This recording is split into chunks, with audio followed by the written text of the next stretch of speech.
series in the book of Romans.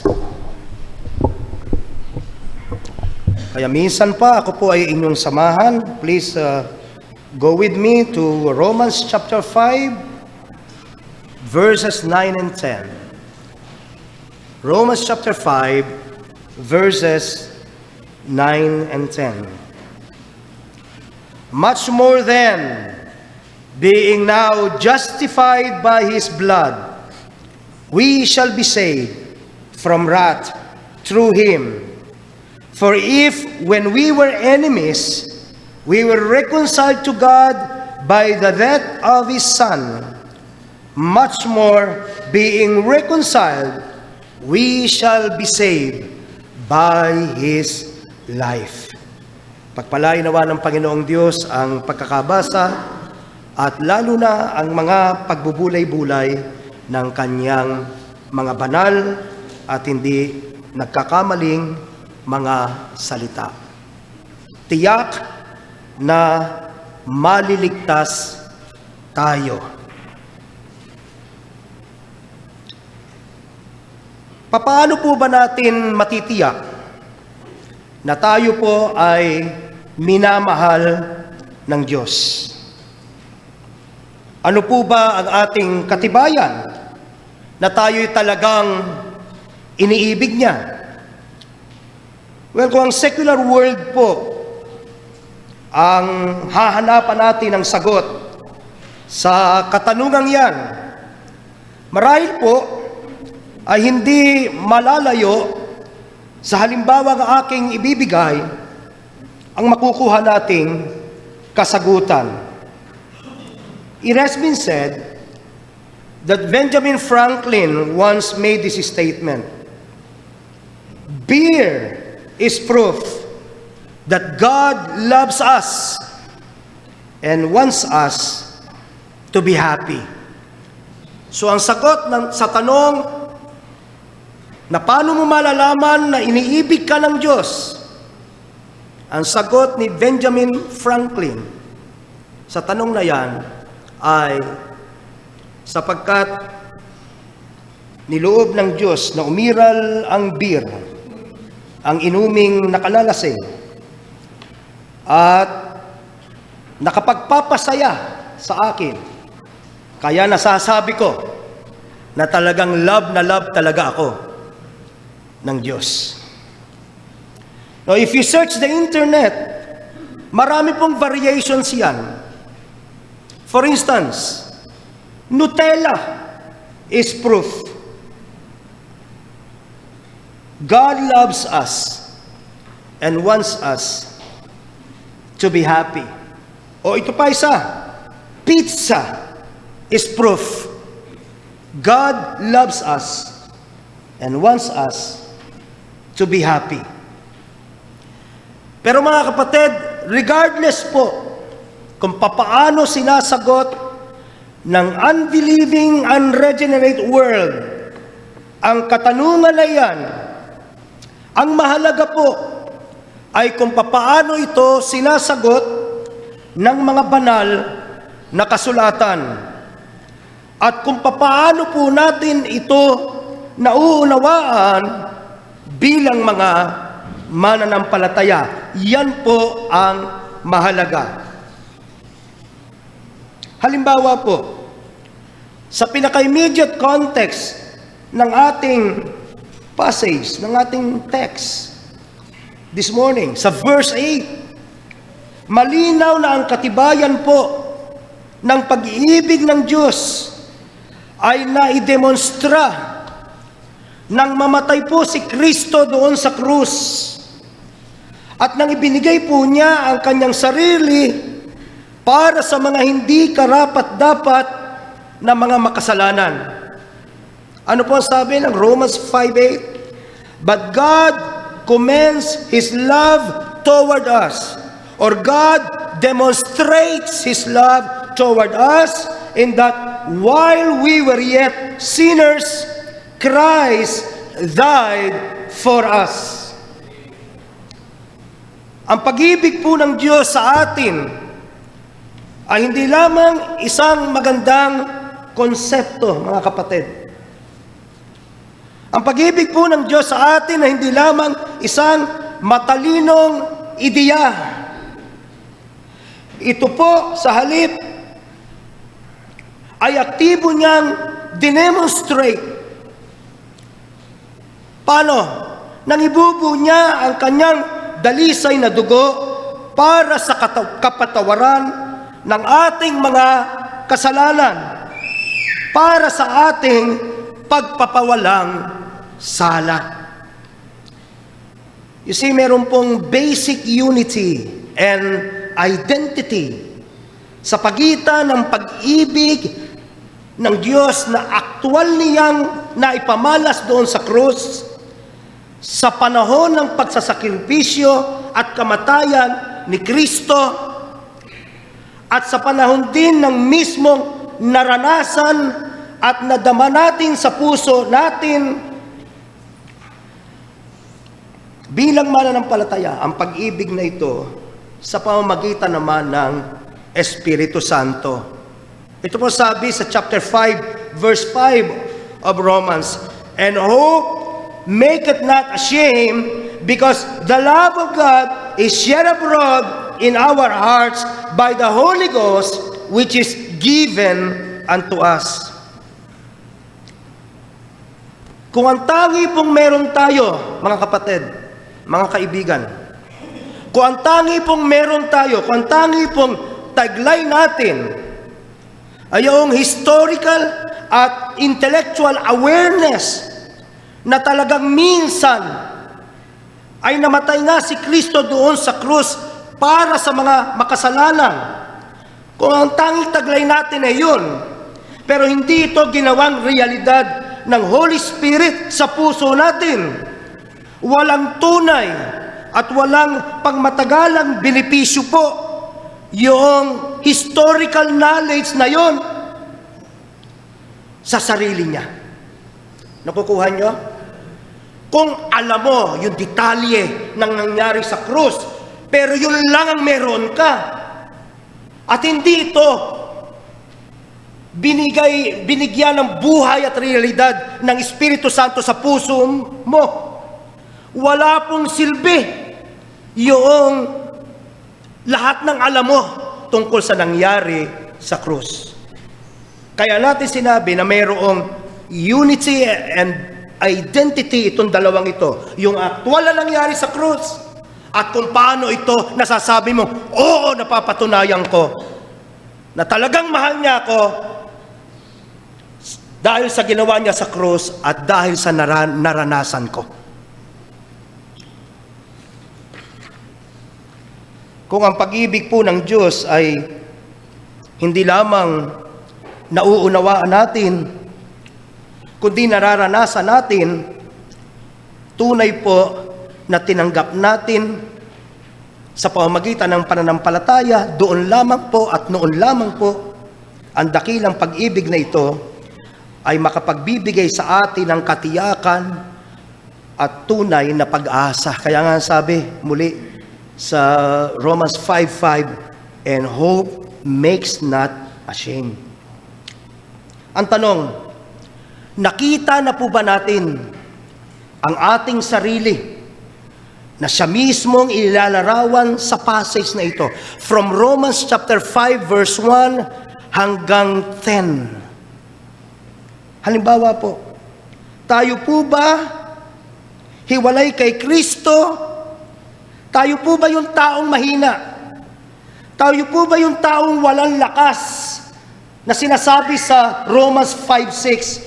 Tayo po ba yung taong masama? Nakikita mo ba sa sarili mo na ikaw yun? Ikaw yung taong hindi kumikilala sa Diyos. Minsan ba nakita mo na ang sarili mo at kinikilala mo ang pagiging makasalanan mo sa kanyang harapan, gaya ng sinasabi sa Romans chapter 5 and the verse is 8? At dito mismo po sa ating text, sa Romans chapter 5 and the verse is 10, minsan ba nakita mo na ang sarili mo, lalo na noong mga panahong hindi ka sumasampalataya, nakita mo ang sarili mo na ikaw ay kaaway ng Diyos?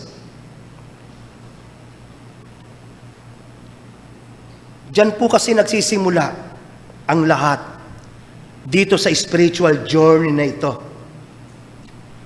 Hindi natin fully ma-appreciate ang abundance of His mercy and grace kung hindi natin ito makikita sa dark background ng exceeding sinfulness of sin at ng ating utter wretchedness. Kakaawit pa lang natin kanina, ang sarap pakinggan, amazing grace, how sweet the sound that saved, sino? A wretch like me. I once was lost. Yun yung dark background. I once was lost. At ito yung good news. But now I'm found. Was blind. But now I see. Kung hindi natin nakikita ang ating sarili pa sa gayong kalagayan sa harapan ng Diyos, malayo pa po tayo sa Kanyang tunay na pagliligtas. Sapagkat malinaw po na hindi namatay si Kristo para sa mga nagmamatuwid. Malinaw po na hindi namatay si Kristo para sa mga nagbabanal-banalan. Para sa tao na sa paningin niya wala siyang kasalanan. Hindi namatay si Kristo para sa isang tao na sa paningin niya wala siyang kapintasan. Hindi po namatay si Kristo para sa tao laman-lamang ng simbahan o mapagkawang gawa kaya o marahil ay isang mabuti at tapat na kaibigan o kaya naman ay tapat na mamamayan. Hindi po. Namatay po si Kristo para sa mga makasalanan. Yung mga taong may buong kamalayan na nagminti sila, nabigo sila, na maabot ang kaluwalhatian ng Diyos. Namatay si Kristo para sa mga taong malinaw sa kanila na ang tangi nilang natitirang pag-asa ay ang pagyakap at pagsampalataya sa ginawa ni Kristo doon sa krus. Ang krus po, mga kapatid, ang krus ni Kristo ang mismong demonstrasyon ng kadakilaan ng pag-ibig ng Diyos. Ang katibayan ng kawalang sukat ng kanyang pag-ibig. Muli, going back to our text, much more than, Romans 5:9, much more than being justified by His blood, we shall be saved from wrath through Him. Verse 10, for if, when we were enemies, we were reconciled to God by the death of His Son, much more, being reconciled, we shall be saved by His life.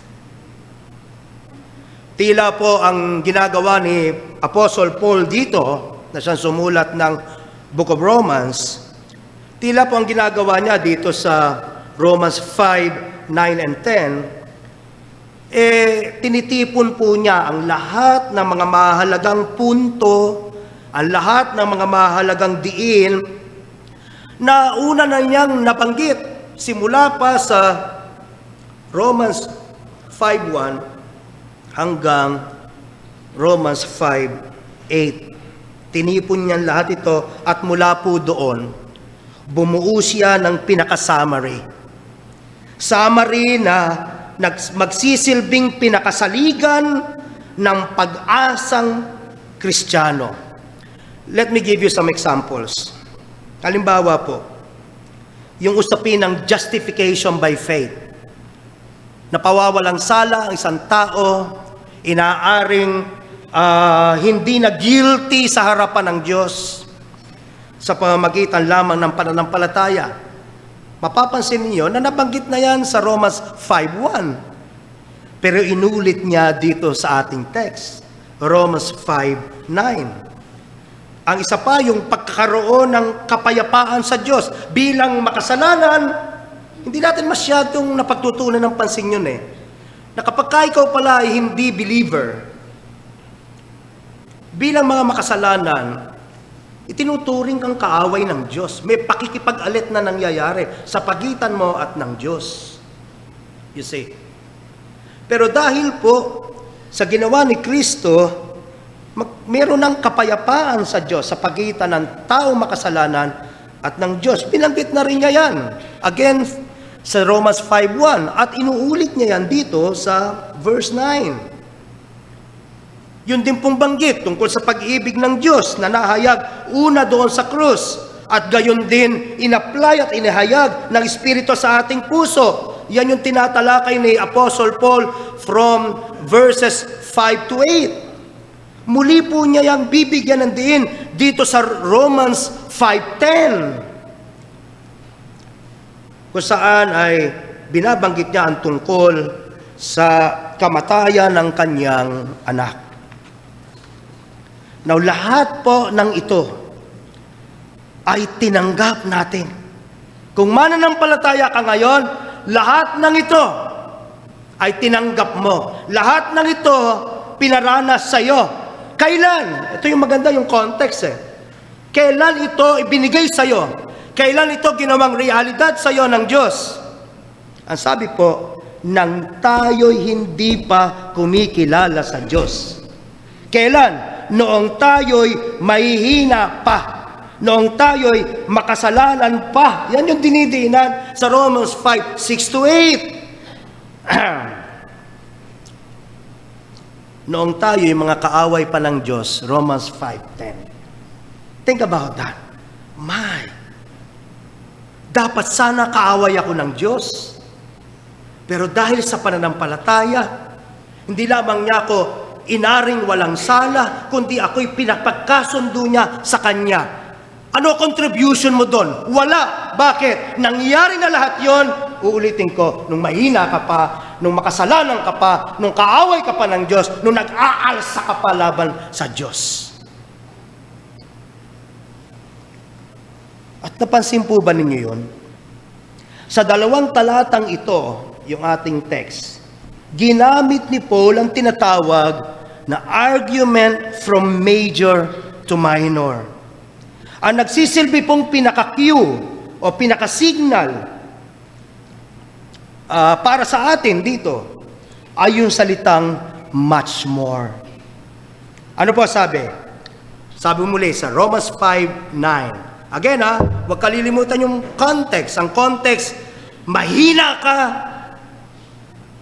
rebelde ka sa Diyos, kaaway ka ng Diyos, palayo ka sa Diyos, wala kang pakialam sa Diyos, pero sa kabila nun, namatay siya para sa makasalanang gaya mo at gaya ko.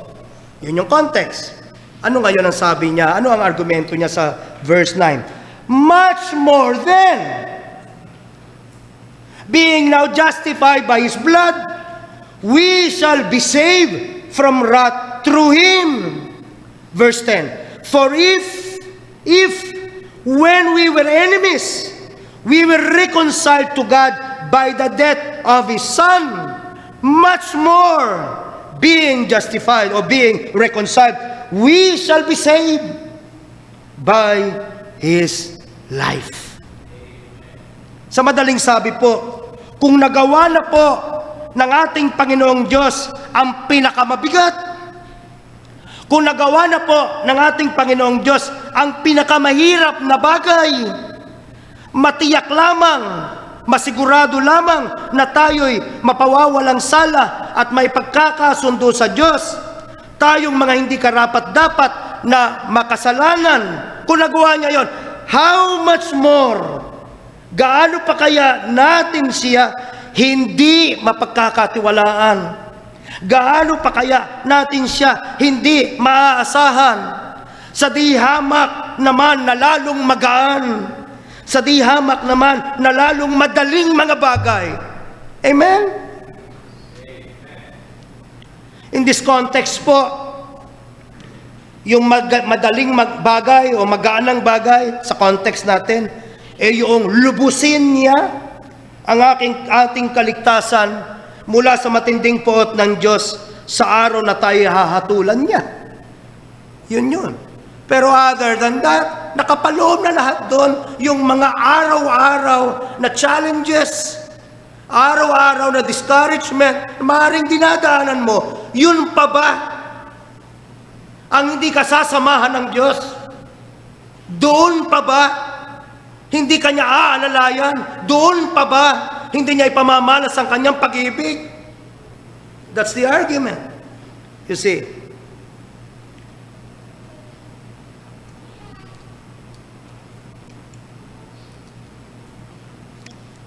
Parang ganito po yun.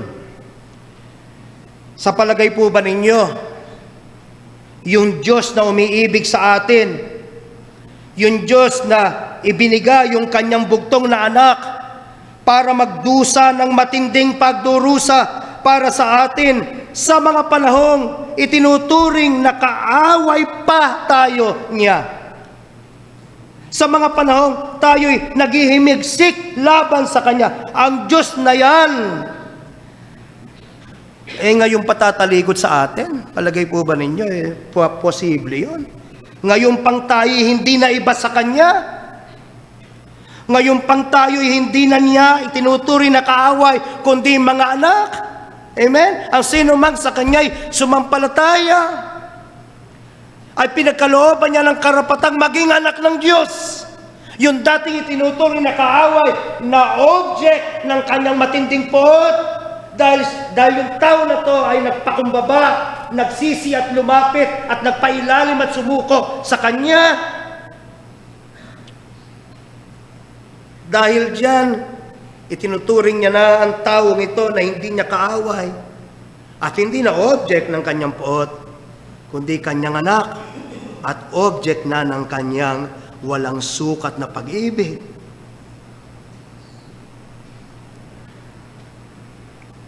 Ngayon pa ba naman na tayo ay natuto ng umibig sa Kanya? Amen? There was a time, ayaw natin sa Diyos. Walang umahanap sa Diyos. Walang nakakaunawa. Ang lahat ay umiibig sa kanilang sarili sa halip na umiibig sa Diyos. Pero ngayon natuto na tayong umibig sa Diyos. Why? We love Him because He first loved us. Ngayon pa po ba na tayo ay natututo ng magpasakop sa Kanya? Ngayon pa po ba niya tayo bibitawan? Amen? Mga kapatid, regardless kung ano ang ating mga pang-araw-araw na mga karanasan, paborable man o hindi sa atin ang ating mga dinadaanan ngayon, don't judge God's love through your current situation. Komportable man po ang ating dinadanas ngayon o hindi po noon nababago ang katotohanan. While we were yet sinners, Christ died for us. Hindi nababago noon ang katotohanan na according to Romans chapter 8, familiar to all of us, all things work together for good to them that love God and to them who are the called according to His purpose. Romans 8:28. O halimbawa, doon pa sa Romans 8:32, He that spared not His own Son, but delivered Him up for us all, how shall He not with Him also freely give us, ayun na naman, all things? Ano yung all things? Ano yung all things sa Romans 8:28? All things work together for good. At ano yung all things sa Romans 8:32? Freely give us all things. Ano yun? Yun din po yung all things ng Romans 8:37. Nay, in all these things, we are more than conquerors to Him that loved us. Ano yung all things? Yun din po yung all things ng Romans 8:35. Ang sabi, who shall separate us from the love of Christ? Ito yung all things. Tribulation, distress, persecution, famine, nakedness, danger, sword, lahat ng iyan ay walang sapat na kapangyarihan upang ihiwalay tayo sa pag-ibig ng ating Panginoong Hesukristo. Lahat ng iyan, sa tingin natin masama, pero lahat ng iyan, gagamitin ng Diyos. Nagkakalakip-lakip. Para ba tayo madurog? Para tayo umayaw at bumigay at lumayo sa Diyos? No. All of these things will work together. God will work all these things for our good. At itong lahat ng ito ay walang sapat na kapangyarihan upang mapagtagumpayan tayo. We are more than conquerors through Him that loved us in all these things. Kaya nga po muli, ano ang sabi? Sa Romans 5:1, having been justified by faith, nangyari na yan nung nakaraan. Noong araw na sumampalataya ka, if you are a believer here this morning, nung araw na ikaw ay sumampalataya, ikaw ay inaring walang sala, justified, dahil kay Kristo. Ikaw ay inaring hindi na guilty, inosente na, absuelto na, dahilan kay Kristo. Yung parusang para sa atin, inako ni Kristo. Yun yung nangyari nung araw na ikaw ay sumampalataya. Having been justified by faith, we have peace with God through our Lord Jesus Christ. Romans chapter 5 verse 1. Eto tanong. Halimbawa, 10 years or 20 years have passed. May mababago po ba? Posible po ba nagigising ka isang umaga na hindi ka na justified? Posible po ba nagigising ka isang umaga, magugulat ka, hindi ka na reconciled with God? Posible po ba nagigising ka isang umaga na ikaw ay muli, kaaway na ng Diyos ulit? Posible po ba yon? Ang sagot po ay nandito sa ating text. Going back again to Romans chapter 5 and the verse is 9. Much more than having now, amen? Present, yung ngayon, yung justification by faith sa Romans 5:1, nangyari yon nung araw, kailan man yung araw na ikaw ay sumampalataya sa Kanya. In your case, Sister Cora, kailan po yon? If you don't mind. What year po? 1991. Yun yung panahon na si Sister Cora ay nagkaroon ng malinaw na unawa, Lord, hindi ko kaya iligtas ang aking sarili. Lord, ako po pala itinuturing mong kaaway dahilan sa aking rebelding puso. Pero Lord, salamat dahil ikaw ay namatay sa krus para sa aking kaligtasan. Sinasampalatayanan ko po kayo, niyayakap ko po ang ginawa nyo. At dahil po dyan, siya ay inaring walang sala ng Diyos sa kanyang harapan at siya ay meron ng kapayapaan sa Diyos. Meaning, hindi na siya tinitingnan ng Diyos na kanyang kaaway. Nung araw na siya'y sumampalataya, siya ay sinimulan ng ituring ng Diyos na kanyang anak. Iniibig na anak, iniingat ang anak, sinusustina ang anak. Amen? Ngayon, 2023. Ano na kalagayan niya? Ang sagot, much more than having now. Ngayon, present, current. Anong present at current condition na isang sumampalataya na kapatid noong 1993? Ang sabi, much more than having now been justified by His blood. Inaari pa rin bang ganap? Yes. we shall be saved, yung future, sa araw na si Sister Cora ay haharap na sa Diyos sa paghatol. Ang pangako, we shall be saved. Amen? From wrath through Him. Verse 10, for if, again, when we were enemies, before 1993 yon, in the case of Sister Cora, maaaring mabait siyang anak sa kanyang mga magulang. Maaaring mainam siyang provider, knowing the history of Sister Cora. Galante siya sa kanyang mga magulang at sa kanyang mga kapatid nung siya'y naghahanap buhay pa abroad. Pero sa mata ng Diyos, siya'y kanyang kaaway. Before 1993. Amen? Pero nang siya'y sumampalataya, inaring ganap siya, at pinagkasundo sa Diyos hanggang ngayon at hanggang sa araw na siya haharap sa paghatol. Amen? Yan ang katiyakan na meron ang bawat isang tunay na sumasampalataya. Mahirap pong isipin na pagkatapos po na batahin ng ating Panginoong Hesus ang walang sukat na pagdurusa, pagkatapos po niyang damhin ang excruciating pain, cross, dun galing yon, excruciating pain ng krus, dahil sa Kanya, ibinuhos ang puot po ng Diyos, kaya excruciating. Alang-alang po sa atin. Mahirap pong isipin na pagkatapos niyan dalhin ang unbearable weight of sin.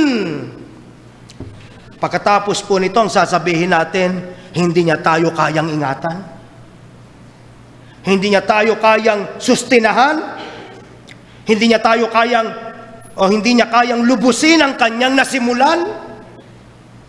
It is simply unthinkable.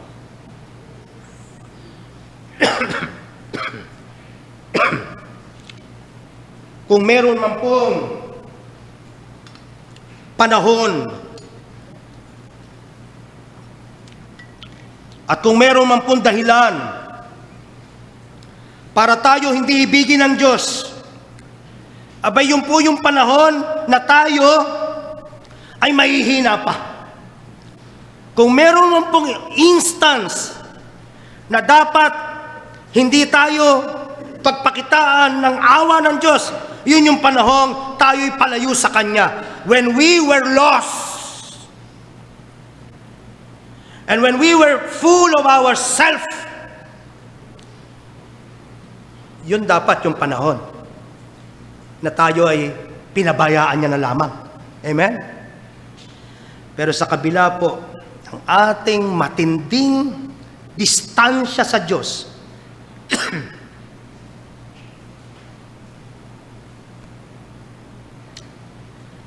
tayo po ay kinawaan niya at pinamalas niya sa atin ang kanyang biyaya.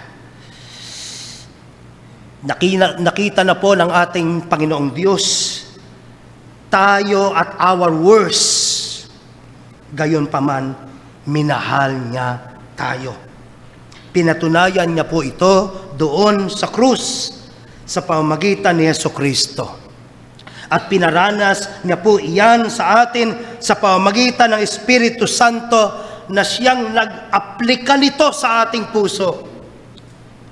Ang tanong, saan ngayon ang ating pag-aalinlangan? Saan mo uhugutin ang pagdududa? Mahal kaya ako ng Diyos? Ginawa niya na ang pinakamatindi para sa atin. Yun pa kayang mga dinadaanan natin ngayon at yung pa kayang katiyakan ng ating hinaharap ang hindi niya magagarantiyahan? Mga kapatid, dapat itong maparam sa ating isipan. Dapat natin burahin ang anumang pag-aalinlangan sa ating mga puso. Sapagkat malinaw ang pahayag ng banal na kasulatan, John 13:1, having loved His own who were in the world, He loved them unto the end. Allow me to read the same verse, this time from the Amplified Version. Having greatly loved his own who were in the world, referring to the disciples, he loved them and continuously loves them with his perfect love to the end, eternally. Amen? Oh, mga kapatid, nasa atin po ang lahat upang magbunyi bilang isang mananampalataya. Maaaring maraming mga bagay na wala sa atin.